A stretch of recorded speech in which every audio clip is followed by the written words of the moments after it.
I'm Paul James, the gardener guy, here at Southwood Landscape and Garden Center with a segment that I'm calling, Here's What's Cool.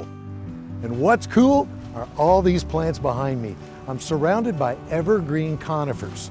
So, by way of definition, first, these are plants that do not lose their leaves. So they stay evergreen, or in some cases ever yellow, even ever blue, throughout the year.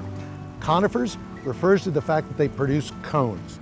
This is a dynamite plant group that can do wonders toward really livening up your landscape in the dead of winter. They do require some careful attention to just a few things. One, well-drained soil, and actually a fairly good organic soil is nice, and pay close attention to the watering needs. You don't want to let these dry out for any extended period of time, and you especially don't want them to dry out in the winter. That will be disastrous because since they're evergreen, they're still photosynthesizing, they're still growing, albeit very slowly, but they still need moisture in the ground.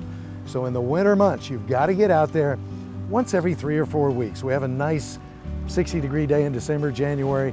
Get on out there and just deep soak your evergreens, and they'll be fine. They'll make it through the winter months.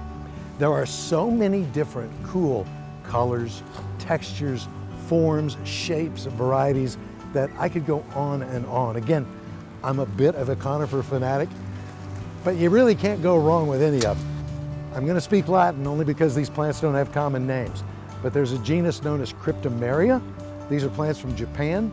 They are considered sacred trees in Japan, and they're quite spectacular. And another group is the Chamaecyparis, of which there are many, many species. So when you come out and shop, don't be too concerned about the names. Look for the things that you like. Again, texture, color, shape, overall size and form. If you like upright, formal looks, that's great. If you like more of a globe form, that's fine too. But there's also some pretty funky weepers and contorted conifers that really draw attention in the landscape. That's one of the great things about conifers. They're on the one hand, yeah, they're fairly common, but within the group there are some very uncommon varieties to choose from. So I encourage everyone to plant more conifers. After all, a dull, dreary December landscape around here can be pretty dreary indeed if it's got nothing but deciduous plants, those that lose their leaves in the fall and winter.